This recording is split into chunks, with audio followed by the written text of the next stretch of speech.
Thank you all so much for being here. We're going to spend just a little bit of time this morning talking about the wonderful Mary Oliver, who I'm sure many of you know of her poetry and her amazing legacy. She passed away in 2019 after a very long life, very fruitful life, writing a great many poems and being a real inspiration to a lot of people of many different denominations. And I'm just curious, how many of you all here are familiar with her work and who she is? Wonderful, most of you, that's great. That's really great. I thought it might be helpful to start with a little bit of, just a little intro about who Mary Oliver was and kind of what her view of divinity and spirituality and God was, which changed over the course of her life. And then we're going to hear a couple of her poems, which I passed out some packets that you should have with some of those. And then we're going to hear a short play that I wrote actually for a class at seminary. My junior year, we studied, it was a class in what's called Anglican Thought with Catherine Sonderegger, who's been here many times to offer forums and worship here. And this was Oliver was, even though she's not British or Anglican, was one of the poets and authors that we read as part of that class. And so as my final project, Dr. Sonderegger is very gracious about letting us do different things. I wrote this short play about her experience. I'll say a little bit more about that before we read it. So just to begin, Mary Oliver loved dogs, as you will see when we get to the play. She was born in 1935 in Ohio. She was very quiet about her private life. She gave some interviews. There was a wonderful interview with Krista Tippett that she gave Tippett at the end of her life, toward the end of her life, that you can listen to on her podcast. And so she didn't say a lot about her personal or private life, but she did acknowledge that she had a difficult childhood and that she started going out to the fields and the woods behind her house to escape, and that's one of the first places she really encountered the peace and beauty of nature. She was partnered with a woman named Molly Malone Cook for over 40 years. She also did not talk a lot about that, but it was certainly not hidden. And they lived mostly in Provincetown, although at the end of her life, after Molly died, she moved to Florida, and she lived the last part of her life there, and then she died in January of 2019, so right before COVID. Early in her career, really, she started writing in the 60s, but relatively early in her career, she won the Pulitzer Prize for poetry for one of her, for American Primitive. About 10 years later, she won the National Book Award. One of her early inspirations was Edna St. Vincent Millay, and she actually worked for her sister and went to go through all of her papers after that poet had died, and found a lot of real inspiration, not just through her work, but really being deeply involved in it. And then just in terms of her legacy, she's often compared to Walt Whitman and Emily Dickinson for her really unique blend of spirituality, simplicity, and a real reverence for nature. Much of her early work, most of her most famous work, is about finding God in nature, encountering God in nature. As she got older, she became part of a church community, and it's kind of unclear what denomination she was when she was a child, but here's some, so I'll talk about that in a sec. Here are some of her major works. I've already mentioned a couple of them. House of Light in 1990, which is a collection of her poems. Long Life, which is wonderful, which is more reflective essay. She talks a little bit more about her life there. And then Devotions, which is toward the end of her life, this really beautifully curated collection of poems. So yes, she did attend Sunday school as a kid. She was a little unclear about exactly what denomination she was. She said in this interview with Krista Tippett, she says that she had a problem with the resurrection and she stopped going to Sunday school and never joined a church. So she sort of rejected the church early on, and nature became her church. The natural world was the primary place for her of the divine encounter. And there's this really wonderful prayer, two lines from a prayer. I don't know exactly what a prayer is. I do know how to pay attention. And she was really exquisite in her work. All those of you who know her work know that she had such an eye for detail and well-chosen detail, and simplicity. And she's been called perhaps the most famous poet in America because of her, she spoke to so many different people of different denominations. Later in her life, she became a member, and I say that in quotes because it's unclear whether she actually joined, but she served on the Altar Guild, and she was very much a part of this community of this lovely little church that I've been to in Provincetown. It's the one Episcopal church in town, St. Mary of the Harbor. But she called the Episcopal Church that strange, difficult, and beautiful church. Yeah, exactly. We'll take her. She was beloved by Episcopalians. She's often quoted in sermons. A lot of her work is used for personal devotion. But she's also of many other denominations too, including Unitarian Universalists, and a lot of other denominations also really have embraced her work. So I thought we would start by, Randall Kish is going to read us a few of her poems. And we will start there, and then we will move on to the play. Okay. These are in your packet. They're going to be the first 3 poems in your packet. Praying. It doesn't have to be the blue iris. It could be weeds in a vacant lot, or a few small stones. Just pay attention. Then patch a few words together, and don't try to make them elaborate. This isn't a contest, but the doorway into thanks and a silence in which another voice may speak. Thank you. That's a really wonderful poem. It's one of her better known poems. It's actually on our refrigerator at home because it's so short, and it's such just a beautiful evocation of prayer and what it means to pray. And this next prayer is from the same collection from Thirst, which is a beautiful collection. Many of the poems in that collection are much more overtly religious. And you can see in this one that she's really starting to work out her idea of God and Jesus and kind of what it means to have a more traditional view of divinity. Musical notation 2. Everything is his. The door jamb, the wood stacked near the door, the leaves blown upon the path that leads to the door, the trees that are dropping their leaves, the wind that is tripping them this way and that, the clouds that are high above them, the stars that are sleeping now beyond the clouds, and, simply said, all the rest. When I open the door, I am so sure all this will be there. And it is. I look around. I fill my arms with the firewood. I turn and enter his house and close his door. Beautiful. Thank you. And then this next poem, which is also from Thirst from 2007, is even more, it's overtly about the Eucharist, and it's even more Mary Oliver trying to work out sort of how she feels about communal worship and experiencing Christ in the sacraments. Coming to God, first days.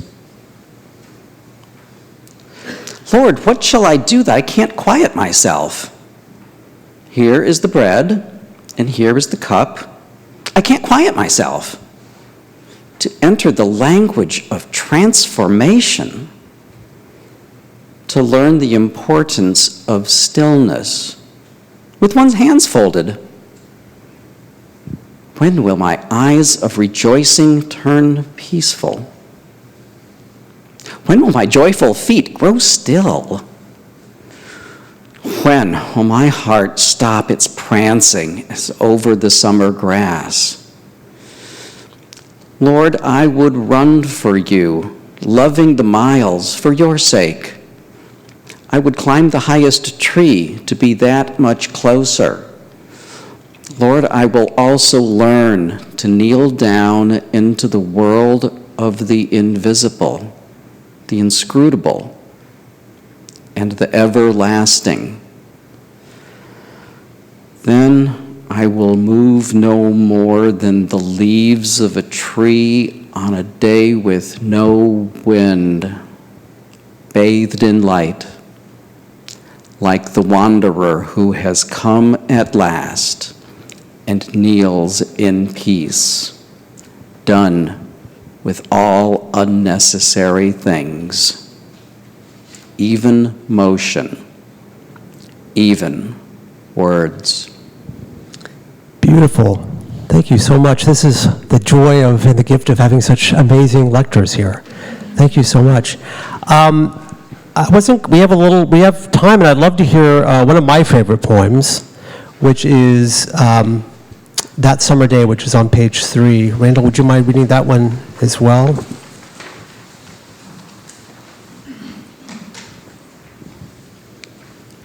The summer day. Who made the world? Who made the swan and the black bear? Who made the grasshopper? This grasshopper, I mean.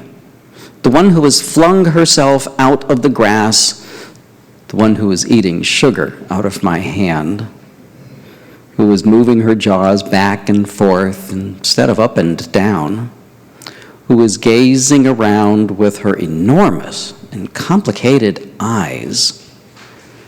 Now she lifts her pale forearms and thoroughly washes her face. Now she snaps her wings open and floats away. I don't know exactly what a prayer is. I do know how to pay attention, how to fall down into the grass, how to kneel down in the grass, how to be idle and blessed, how to stroll through the fields, which is what I've been doing all day. Tell me, what else should I have done? Doesn't everything die at last, and too soon? Tell me, what is it you plan to do with your one wild and precious life? Thank you so much. So that's a sort of early poem from 1990. They're the two lines that I mentioned earlier in the middle. I don't know exactly what a prayer is. I do know how to pay attention, how to fall down. And you can sort of see how she's here working through moving from nature into real true spirituality. And the last two lines are perhaps one of the most famous, most enduring words. Tell me what it is you plan to do with your one wild and precious life. Just incredibly powerful and lines to be remembered for sure. Thank you so much, Randall.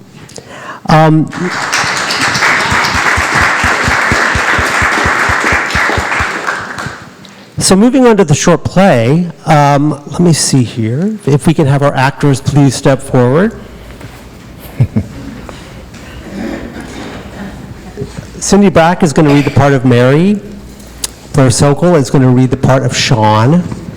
And Randall is going to read the stage directions. And I will just say the only thing for a setup here is that there are parts of the play where especially Mary at first starts to quote her own poetry.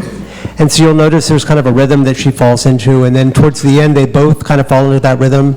And as I was writing it, I really thought, well, there's no way that I can imitate her poetry. So I tried to sort of incorporate it into the play in a way that felt natural, but that also took them to this sort of out of themselves and into this higher, more ethereal, more transcendent place. And so you'll notice that it moves from sounding just like dialogue to more of something a little bit more, hopefully more full and more graceful. So take it away. Morning Prayer, Scene 1. Race Point Beach in Provincetown, Massachusetts. There is a worn log on the beach. It is 5 a.m. At Rise, Mary Oliver walks on. She's holding a small journal. Something catches her eye in the distance, and she stops, gazes off. A dog barks faintly. She sits on the log. Sean walks on. He also stops, looks off toward the horizon. My dog died. Well, that's a shame. I used to bring her out all the time. A month now she's been gone. That's your little dog out there on the waves? Yes. Boy or a girl? What? The dog. Oh, right. Boy. You don't like me talking to you right now, do you? No, yes, I mean, I like the quiet here in the mornings. I get it. I don't mean to bug you. I guess I miss my dog and all. He motions to the log she's sitting on. You mind if I... You know, I'd actually prefer to be, We don't have to talk. We could just sit here. It's just nice to watch a dog being so happy. Mary nods for him to sit. She writes in the journal. He looks at her dog. Roberta, that was my dog's name. a very solid name. What about yours? What's his name? Percy. Great name. Any reason? He's named after the poet, Percy Shelley. I just picked my dog's name because that's how she looked. Actually, she looked like a Shirley, and I was going to call her that, but then I thought that was weird, so I named her Roberta. She starts to write in her journal again. Look, I don't mean to disturb you. I'll leave you and Percy alone. He stands. It's funny, never seen you here before. All those times I've been out here with Roberta, we always came in the afternoon, though. That must be why. It's amazing this early. It is. And this place. Yes, I find the whole thing almost holy. He starts to head off, then stops. I'm pretty sure, though, I've seen your dog. Must have seen him around town. I often recognize dogs, but not their owners. Same here. What did Roberta look like? Big old mutt, light brown fur, white patch on her side. One of her hind legs didn't work right, so she'd hold it up when she walked. Oh, sure, I know Roberta from around town. Yeah, she was the best dog ever. I'm sure. So loyal and affectionate. She seemed it. My wife died, too. Not just Roberta. Cancer. Lost them both in the same week. Oh, no. Yeah, I'm so sorry. thanks. Me too. Anyway, I got things I should be doing. He starts to walk off again, but turns back. I'm Sean. I feel like I should... Sean. And I'm Mary. The light fades. Scene 2. The same beach, a few days later, 5 a.m. Sean sits on the log. After a moment, Mary walks in, journal tucked under one arm. I took your spot. No, it's not mine. This belongs to all of us. I know that, but Okay, if I join you for a moment? I mean, sure. Mary sits. Percy sure loves to play in those waves. Yeah, he's a good swimmer. It's a chore getting all the sand off of him when we get home, I'll bet. but well worth it. Do you live in Provincetown all year long, Sean? Yeah, I'm a lobsterman. We start early, even earlier than in most days. I'm taking some time off, though, from boats on account of... I just feel like I have some stuff to work out. Do you enjoy what you do? Yeah, it's great. It's hard work, long hours. You could earn enough during peak season to lay low the rest of the year. I've heard there's good money in that line of work. What about you? You live here year-round? I do. Wow, you don't look like a townie. I guess that's what I am. And do you work? I do. I'm a poet. Like Percy. like Percy. Is there any good money in that? Not really, but it's what I do. That's how I feel about being a lobsterman. It's what I do. What we're meant to do. I'll get back to it soon. It'll be there when you're ready.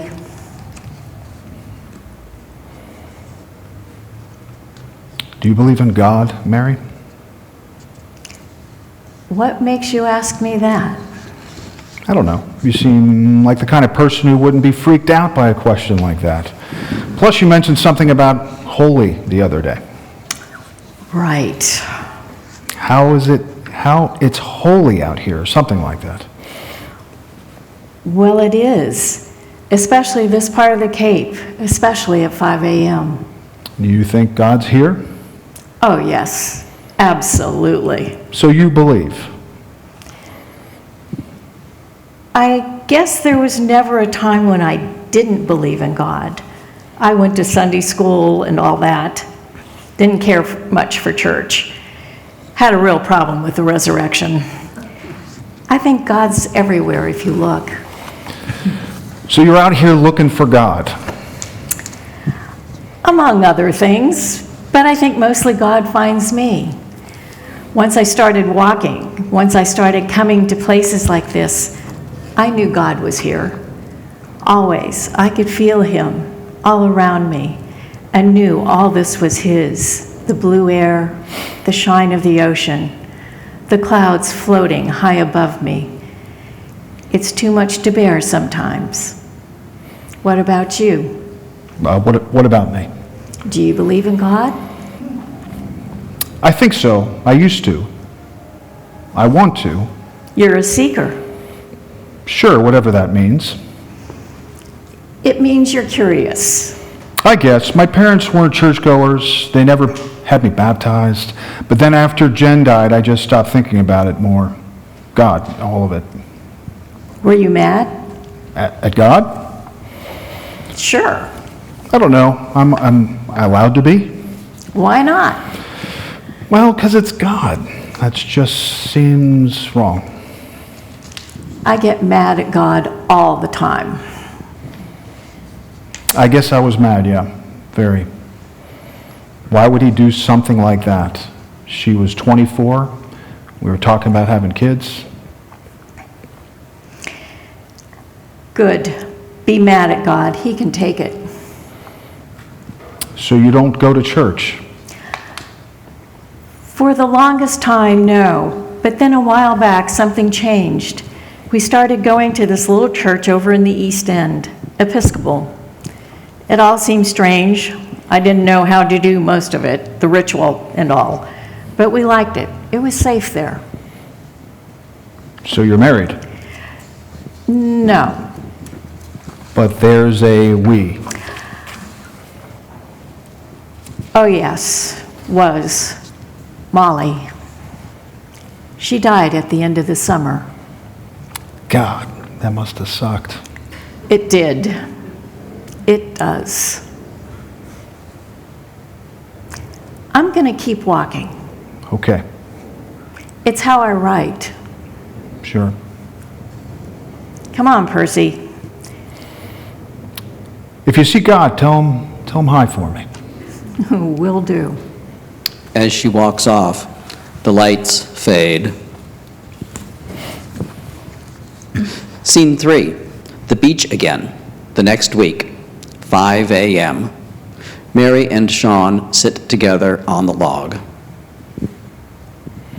And then standing there, Where? in that line of people, Oh, sure, of course. to get the bread and wine. The communion. Right. I'm thinking, what am I supposed to do here? I'm actually nervous. Oh, me too. No kidding. At first, absolutely. There's a lot to remember. When to stand, when to sit, when to cross yourself. It seemed as if there was some club and there were rules I didn't know. Yes. This was a Catholic church? Yep, right next to the monument. I've seen that church. Old. Very old, and so many things to get right. Well, the Catholics. Your church And your church isn't like that? Sometimes. I got used to it eventually, but communion can be disorienting. I think I'd want to be still, but how do I do that? Why can't I quiet myself?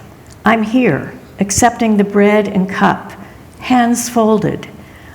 Lord, I want to feel the nearness of you. I will learn. I will learn to be still. Lord, please. The gentle sound of waves crashing. Percy barks in the distance.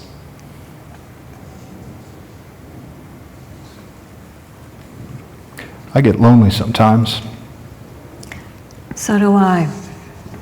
now that Jen's gone. Loss is hard, especially after you've been used to having someone there for so long. There are days when I miss her so much it hurts. I know. There are mornings when I don't even want to get out of bed. Oh, yeah. There are times when I can't even stop crying. When I'm all cried out, but then cry some more. More tears just come. I feel stupid. But no one sees. Sometimes people see, sometimes I cry in public. On the grocery store line, At the pharmacy, on my walks with Percy. going out to get the mail. There are times when I feel like I can't bear to feel this way for 1 minute longer. There are nights when I drink too much. Not all the time. It's the only thing that seems to help. Do you pray? No, not in years. It might be a salve. I don't know. It's helped me. Really. Yes, very much so. I just don't know how to do that. It's not that hard. It seems like a huge thing. Well, it is, and it's not. Well, last Sunday, I sat there after communion in the pew. Well, there you go. Huh. That's a prayer. Just sitting. Just sitting. Just being with God. Sure. Yeah, but it's easier in church. It can be. God's everywhere. In the smells, in the stained glass windows. I struggled with prayer too. I resisted. I didn't know how. But then I realized there were no magic words. I didn't have to dress it all up with fancy language. I just had to open myself and let everything be exactly as it is. Move into the encounter, into the mystery. I just had to look. A sunrise. A few small stones, A puddle. a blue iris, A grasshopper. weeds in a vacant lot. Pay attention, then patch a few words together. Don't force. Don't think. Don't try to make them elaborate. Just allow. Just kneel. They both do so. Just begin. Just give. Thanks and praise. And it's okay to ask if she's okay. If I'll be okay. Maybe.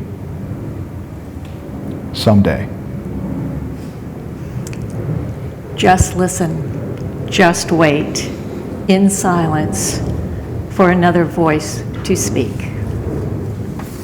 The sound of the waves and Percy's bark grow louder. Gulls cry, the wind blows, loud crescendo. Then suddenly, everything stops. Silence. Mary and Sean are on their knees, as still as can be.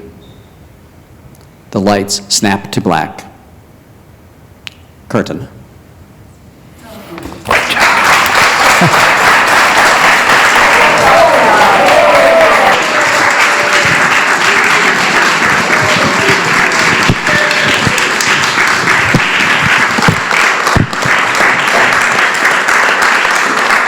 Thank you all so much. What a gift to hear it read. What a gift to hear the play read so beautifully. Thank you all so much. We have just a couple of minutes, but I'm really curious. I did prepare a couple of reflection questions, but I'm just curious, since so many of you know Mary Oliver's work, how you've